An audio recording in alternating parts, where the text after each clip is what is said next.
An elegant gem first item. And it's great against a Harith, can I just say, a high loss. So Harith is picked up, but that's what we expected.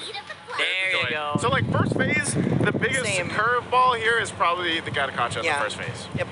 Aside from that, this is what you're expecting again. If you're new here, the reason why this Joy was picked third pick was because either way, OM Mega won't have a chance to choose it again unless they put it in the mid. So you would want to pick another available hero right now. Now, for the bans, I would say if they are setting up for a Lucas, a Valentina could be a great ban. Talking about Tlph, just so that there won't be a possible hero to be used. Or again, like what you said a while ago, Naisu, maybe Hilda today. Oh, I don't know. Maybe.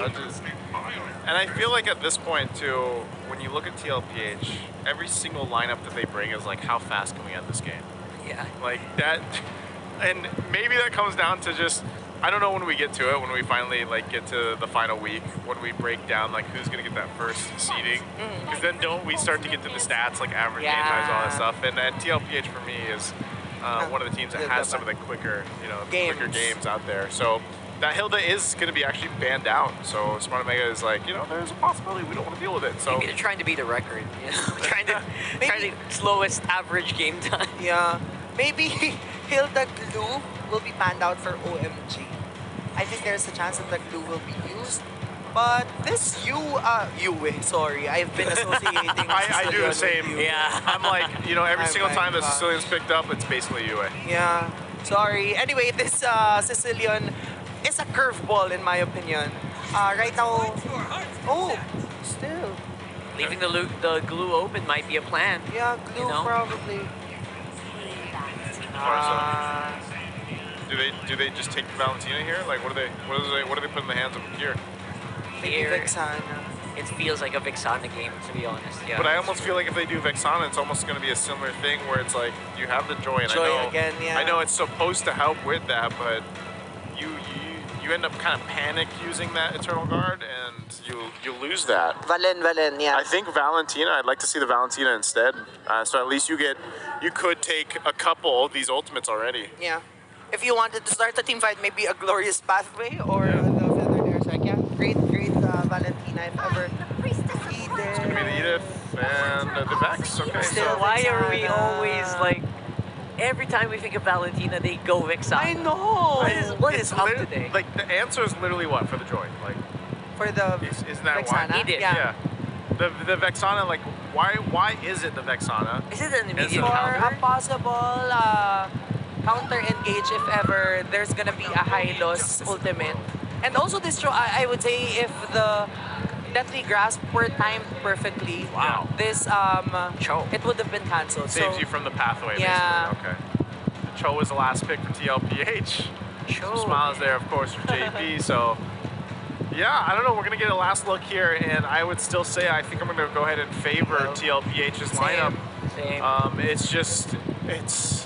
They covers all the bases. They've got great early game damage. They have pick-off potential. They can fight into the Zaman Force if they really want to. There's going to be a lot of sustain because they're also going to have their Revitalize here. And, for Smart Omega, yeah, they have a pretty good combination, but there's also a whole lot of just magic damage that they're going to be throwing. They have their own Revitalize. It's a good thing that Jome will have a Purify here. But ultimately, the biggest game changer for this is a aggressive Edith that needs to be able to initiate these fights and not just let it all be up to Chaknu here. So that will be the secret sauce for Game 2 if we see Smart Omega go ahead and turn this into a Mobile Legends. As we load up into Land of Dawn, let's see if this is going to be a sweep for Tlph or Smart Omega can take it to Game 3. Yeah, and that's really what we were talking about earlier, right?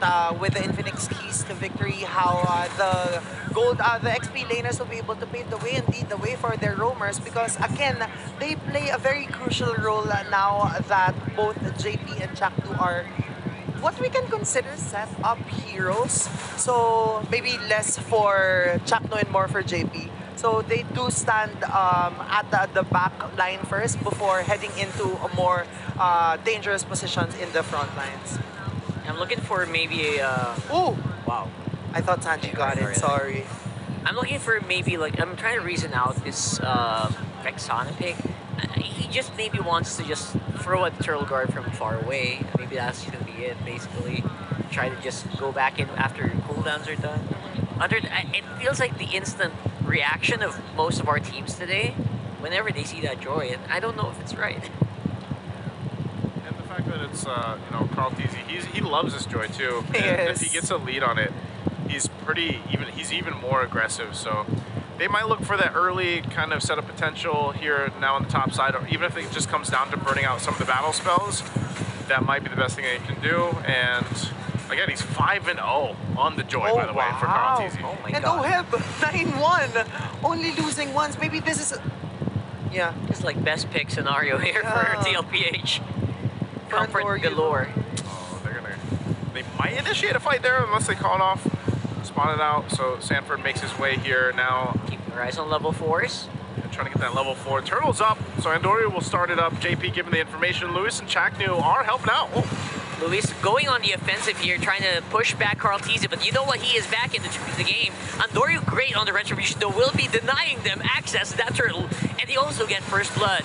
Sanford is going to be in trouble here, and will go down. So that is going to be 2 kills going over to Omega, plus a turtle. What a beautiful start for the Barangay. Yes, and that's a great setup coming up from Omega because they were able to flow their minions level 4 earlier on and punish JP in the overextension, and so TLPH right now they're looking for a trade, and that trade will be Carl Tlph against Luis. But so far I would say that in that entire skirmish, Omega still has the upper hand.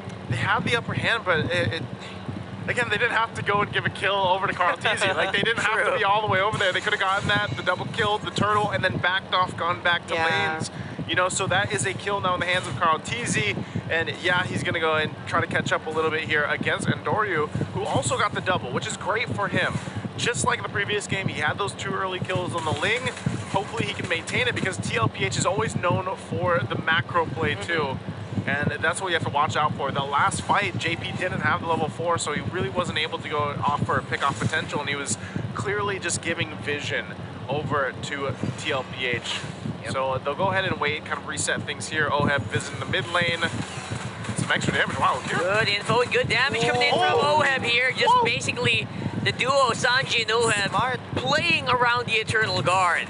That was a very smart play from Sanji because that was the passive that we have been talking about in the draft, how it's been very crucial so far in the kit of the Farsa, and with Oheb there, just wanting to clear the mid lane so as he can double lane, there's a bonus of another hero in the name of Okir. Yeah, at least Jom got a lot of that extra gold off the turret, but now you can see where the focus is.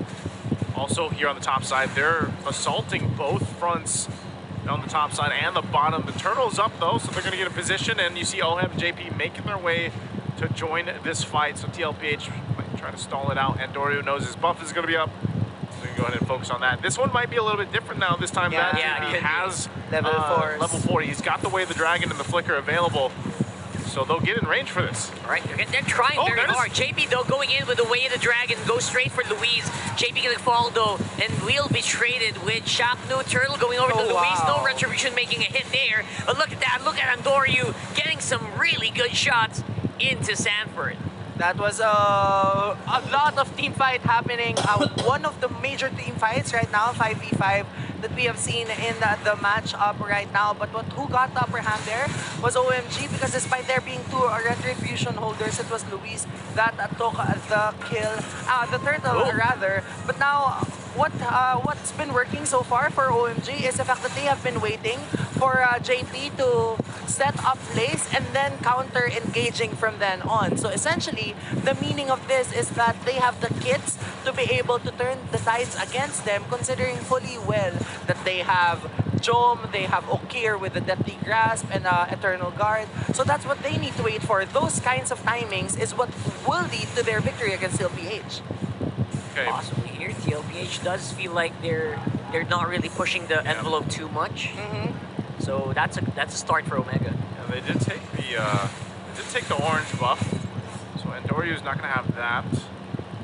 And at the same time, TLPH has just kind of been able to go ahead and play around the map the way they want to. So right now, focus down here in the mid, see Tlph. This is what he likes to do on the Joy. He's very proactive. Oh, Andoryu! They saw the dash being used up, and that's going to mean that Andoryu has to use everything he has just to stay alive. It's going to be so tough to get his purple. It's going to be taken now, too. But they are going to trade for the turret. Now tier 1 at the bottom goes down in the hands of Smart Omega.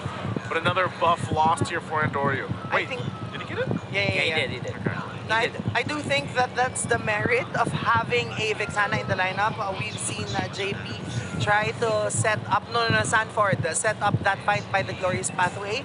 And then just use Cursed Deathly Grasp so all of the teammates near him will also be terrified, leading into Andoryu being alive in that matchup. Because right now, this is the last turtle, so it's going to be very crucial whoever wins the trade or whatever happens in this fight. Okay, turtle up. Last one of the game. There's a nice little push here up top. They'll clear that out. JP might be the one to start things up again as he has the flicker available. And so far, that is always the difficult part about being the Cho. You know, you're usually the one to go initiate that fight, and you put yourself in that position to get punished. Now for Smart Omega. Wow. Well, they won't be able to get him. Whoa, Feather good Airstrike does a lot of damage. They're trying to look for Okir, trying to look for Jome here or Andoryu. JP's job is a little tough. He goes straight for the jungler. Suyo gonna be able to fall though, or not really. It's gonna be Chapnu going down and the turtle going over TL, but look at that fight. Looking really good for Omega. They're scrambling, they're splashing, they are diving and profiling, and Tlph has to make a run for it. 3-4-1 exchange, all in favor of OMG. And again, this is what has been working for OMG. Waiting for JP to engage and having counter engages. And with that, it seems as if Andoryu and Jome are both online. They are dishing out enough damage output, and they are donning a what lead now? Almost, wait, just 100, sorry. Yeah, I was going to say, like, that's what I was surprised with. And that's why I'm saying this is great for Smart Omega, but all this action they're getting, imagine 3 kills and everything else, it's barely a lead for them. And even when it comes down to it, they both have the same amount of turrets, so it's the macro level that Tlph is playing at. And now how long will that be in their favor? You know, Smart Omega, like I said, is actually doing really well in terms of fighting around the objectives. Yeah. So that's all they have to do. When you talk about that though, it feels like, you know what, it's just what TL does. They try to speed up the game, catch you by surprise, so that you don't notice that, hey, my buffs are getting stolen, my green camps are getting stolen. I think that's what's happening here. Yep, and with Holy Crystal being built now by Tlph, definitely the damage of electrifying beats will be so much more painful. And what's also something that we need to see is how Sanji, I think, is now building Blood Wings. That has been the tendency of Farsa users recently because of the speed up of the wings by another 50%, I believe, in terms of movement speed. And the reason why you build Blood Wings alongside it is because the moment your Blood Wings shield is gone, you get a movement speed also. So when you're walking in the river, especially if you have Wilderness Blessing, you get super fast, like a turbo bird. Turbo boost. Do you like the rapid boots combo with that as well? Some players do that. Super Friends is the one who started that. Yeah, you like it? Ooh. Mixed friends. Same here. Yeah. My stream chat brought that up. Yeah. Like, why don't you use rapid boots with Farce? And I was like, I'm not Super Friends. Yeah, you're not Super Friends, bro. Yeah. Anyway, yeah. Hey, whatever works for you, you know? Works for Yes. But that also is a Holy Crystal now in the hands of Jome, so their fighting power is going to be pretty good. That's why you see Smart Omega taking control of this Lord. Tlph is going to make his way. So half health on the Lord right now. They might just go ahead and try to force a fight. Feathered Airstrike. Tlph is very far away, by the way, but he's going to be able to make it in time just in case. But no contestation whatsoever. It's a full reset. Andoryu's on the side. I think Tlph kind of has an idea where Omega retreated to. With Sanji up on front, JP up on this push as well. So let's see it. There you go. Very good positioning for TL. Yeah, and right now, I would say that what Tlph did as they were juggling in that Lord really paid off because the top lane is now pushed so far. Oh no, JP! JP, he's in trouble. Oh no, big error there coming in for Luis though with a beautiful Earth Shatter pushing back Tlph. And the Eternal Guard missing its mark, but look at this, it's a 4v5. It's a 4v5. You're gonna force them off. They want to take this Lord. They want to go for it. Look at them. Sanji up on front. Andoryu with the steal. Oh, Carl. And there you go, Tlph trying to get some kills going to the back. But That's going to be 2, make it 3. That's a no-go. Oheb actually gets taken out by Andoryu. Well, Andorju's going to get stunned. Should be able to get away, though. Can he, though? He's getting chased by the GOAT. The young GOAT is on the hunt alongside Sanji. I think they want to get this kill, and they're not going to get it. Make a run forward, though. The rest of Omega are here. That was so dangerous from Tlph, but I guess he just wanted to test the limits. But now they will be able to burst down this Lord pretty quickly. And what happened there in the mid lane is what we have been talking about a while ago, that for OMG, they just need to wait for a chance to counter-engage. Because although that intention was good coming from JP, because of the fact that you have an Eden, you have the curse, you have the deathly grasp from the Valentina, the tendency is for the second phase of the Way of the Dragon to get cancelled. So he won't be able to maximize its fullest capabilities. True that. That was huge. Oh, they want to fight here, it looks like. Yeah, trying to go for the chase here. Luis on the side, Andoryu as well, getting pushed back. Oheb still has some pretty good firepower, so he's able to just push him back. But don't forget, there's also a Lord walking up on bottom. Yeah, they're going to go deal with that. They do hold on barely to the tier 1 in the mid lane. They are most likely going to